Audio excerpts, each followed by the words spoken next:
আসসালামু আলাইকুম এভরিওয়ান, বিসমিল্লাহির রহমানির রহিম। রান্না করতে যাচ্ছি, সবাই দেখো। রান্নাটা আমি হাতে মাখাই রান্না করব, আর রান্নার মধ্যে কী কী উপকরণ দিচ্ছি সেটা একটু তোমরা দেখে নাও। আর যেটা তোমাদের সাথে আমি গল্প শেয়ার করব সেটা একটা জীবনের বাস্তব গল্প। সেই গল্পটাই তোমাদের সাথে আজকে আমি তুলে ধরবো। একটা নারী যখন বিয়ে হয়ে স্বামীর বাড়িতে আসে, সে যখন কোনো কিছুই জানে না ওই বাড়ির পরিবেশ সম্পর্কে।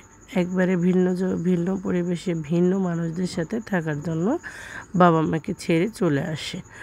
আসলে প্রত্যেকটা নারীর জীবনে এরকমই হয়। কারো কারো ভাগ্য ভালো হলে নিজেদের পরিচিত আত্মীয়দের মধ্যে এরকম বিয়ে হয়, কারো কারো দেশ দূরান্তর হয়।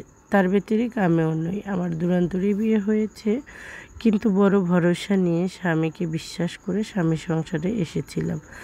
কিন্তু স্বামী বেচারি কী করলো, তার প্রয়োজনে আমাকে ব্যবহার করলো। তার প্রয়োজন আমি, কিন্তু তার প্রিয়জন হতে পারিনি।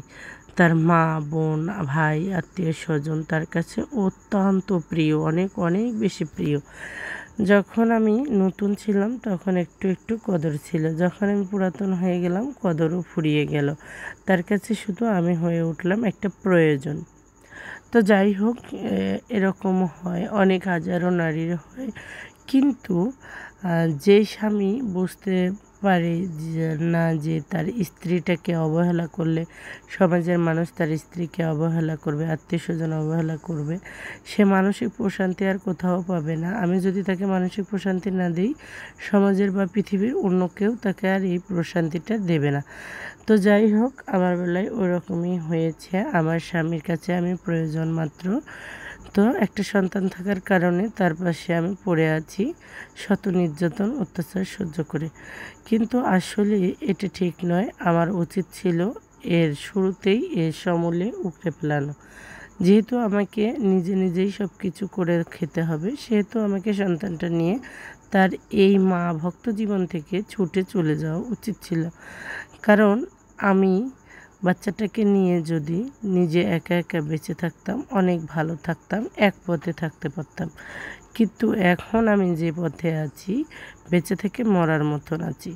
তো যাই হোক, দুঃখ মানুষের জীবনে আসে, ঝড় তুফান মানুষের জীবনে আসে, আবার ভালোও হয়ে যায়। কিন্তু আমার জীবনের এই দুঃখ দুর্দশা ভালো হবে কি না আমি জানি না। তো যাই হোক, আমিও আশাবাদী আল্লাহর কাছে, শত কষ্টের মাঝেও জানি আমি কোনো একদিন স্বামীর সুখটুকু পাই, যে আমারও স্বামী আমাকে অনেক ভালোবাসে, অনেক কেয়ার করে, অন্যের কাছে ছোট হতে দেবে না। সে আমাকে অনেক যত্ন সহকারে ভালোবেসে আগলে রাখবে।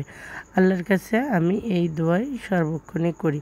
তো বন্ধুরা, আমার জীবনে যা যা ঘটে যাচ্ছে, এমন জানি কোনো মেয়ের জীবনে না ঘটে। তো আমি সন্তানটাকে নিয়ে বেশ ভালো আছি, ভালো থাকার চেষ্টা করি। আর তোমাদের সাথে যে সোশ্যাল মিডিয়ায় এই কাজকর্মগুলো করি, সেটা তোমরা দেখে অবশ্যই আমাকে সাপোর্ট ভালোবাসা দেবে, এই আশায়। তো যাই হোক বন্ধুরা, আমার জীবনে যা ঘটছে এমন জানি কারো জীবন